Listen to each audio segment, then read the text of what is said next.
Les services de santé au travail en France sont organisés au sein d'un réseau qui s'appelle Présence depuis moins d'un an, qui veut dire prévention, santé, services aux entreprises. Et ce réseau est développé au niveau des régions. Aujourd'hui, il y a déjà la moitié des régions qui ont pris ce nom, donc, et en l'occurrence nous, parce que moi je suis président de la région Auvergne-Rhône-Alpes, Présence Auvergne-Rhône-Alpes. Et après, on décline au niveau des services. L'idée, c'est en train de se faire, hein, c'est de marquer, donc moi je suis président de la Gémetra, service lyonnais, de mettre à Gémetra membre du réseau Présence. Voilà, ça c'est pour le contexte. Le réseau Présence Auvergne-Rhône-Alpes regroupe 35 services de santé au travail, donc c'est une association importante. Ça inclut effectivement les services de santé au travail interentreprises, y compris le BTP. Il y a 4 services du BTP qui sont partie de l'association. Donc les services de santé au travail ont 4 missions principales. La première, c'est des actions en entreprise. Ensuite, bien sûr, c'est la surveillance de l'état de santé des salariés, ça c'est important, mais qui est adapté en fait en fonction du poste occupé par le salarié. Il y a un troisième rôle, une troisième mission, pardon, et qui est la mission de conseil au niveau des entreprises. Et puis la quatrième mission, c'est la veille sanitaire et la traçabilité des expositions dans les entreprises. Donc c'est un monde qui a beaucoup évolué, puisque il y a quelques années, c'était le médecin avec sa secrétaire, on va dire. Aujourd'hui, c'est une équipe pluridisciplinaire, donc qui est animée et coordonnée, c'est le terme qui est indiqué dans la loi. Donc il y a un médecin, une infirmière, une assistante santé-travail, des IPRP, donc il y a ce qu'on appelle la pluridisciplinarité, enfin, vous connaissez un petit peu, avec des ergonomes, d'ingénieurs en risque chimique, différentes personnes pour la pluridisciplinarité.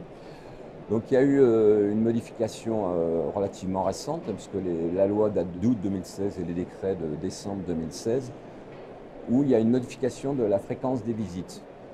Donc maintenant, c'est au maximum 5 ans. Et les visites, pour la majorité des gens, à peu près 80%, comme vous et moi, qui ne sont pas des métiers à risque, on va dire, la visite au niveau de l'embauche peut être faite plus uniquement par un médecin, mais une infirmière, un médecin collaborateur. Médecins collaborateurs sont des médecins qui sont médecins, mais pas du travail, et qui donc ont une formation pendant 4 ans en alternance, tout en travaillant dans nos services, et après qui deviennent médecins du travail. Ça peut être fait aussi par un interne, puisque nous accueillons, ça c'est important, hein, nous accueillons des internes au sein de nos services qui font leur semestre, et puis après on essaie de les intégrer dans le service. Une petite parenthèse, comme vous savez, c'est quand même une population vieillissante, les médecins du travail, donc on essaie de rajeunir les troupes, et ça c'est bien, ça amène du sang neuf dans nos services. Et donc, depuis cette loi aussi, il y a les infirmières. Et ça, c'est très important. À terme, l'idée, c'est d'avoir autant de médecins, d'infirmières que de médecins. Aujourd'hui, par exemple, nous, à Gémetra, un service important sur Lyon, on est à peu près à la moitié. On a une trentaine d'infirmières déjà. Et donc, qui vont aussi en entreprise. Et c'est vrai que c'est une relation qui est différente. Il y a toujours le médecin, c'est le médecin, le docteur. Et les salariés se confient un peu plus facilement auprès des infirmières quand même. Donc ça, c'est important. Donc, aujourd'hui, vous avez entendu parler de la mission gouvernementale, mission de Charlotte Lecoq. J'ai été auditionné en tant que président de la région avec d'autres gens, du CROC, au niveau national aussi. Et donc, nous attendons le résultat à fin juin. Donc là, on ne sait pas du tout, il n'y a eu aucune fuite, on va dire, on ne sait pas du tout ce que ça va donner. Mais avec ce gouvernement, ça bouge pas mal, on l'a vu pour la formation. Donc on ne sait pas ce qu'ils vont nous sortir. On espère quand même qu'ils ne vont pas tout chambouler, parce que, comme je vous le disais, la dernière date de fin 2016, et déjà on a à peine fini d'appliquer la précédente. Donc j'espère quand même que ça ne sera pas complètement remise à plat du système de service de santé au travail. Parce que donc au niveau national, c'est des visites, c'est 7 400 000 faites par des médecins, 1 400 000 faites par des infirmières. La branche est 16 000 collaborateurs. Et donc, ce qui est très important à souligner, c'est notre proximité des entreprises. Puisque au niveau national, on a 20 000 points de visite, hein, des centres fixes pour la plupart. Dans certaines régions, il y a encore des camions quand c'est éloigné. C'est nous qui nous déplaçons pour aller dans les entreprises. et 5000 médecins. Au niveau régional, c'est à peu près 200 000 entreprises qui sont suivies et 2 millions de salariés. 2000 points où les gens peuvent venir de centres fixes, mobiles encore si quelques-uns. Donc c'est une mission importante et on s'intègre effectivement majoritairement la prévention et on s'intègre dans le plan santé global, puisque c'est vrai qu'aujourd'hui c'est un peu, comme on dit, saucissonné entre la médecine du travail, la santé au travail maintenant, la médecine de ville. Et donc l'idée c'est dans le cadre des 4 années à venir, jusqu'à 2020, c'est d'avoir un plan santé global incluant la médecine du travail.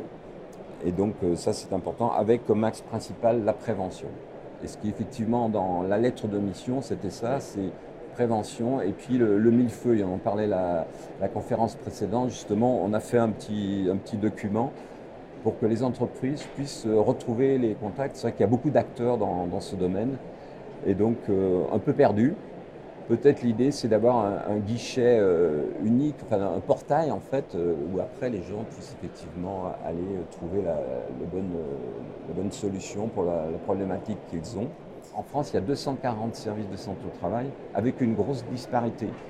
Il y a des grands services comme les nôtres, où on est 270 salariés, et puis il y a des services où ils sont 15. Donc ça, c'est quand même une problématique importante, puisque l'idée, au niveau national, on travaille justement pour essayer d'homogénéiser un petit peu ce que l'on fait, la pratique.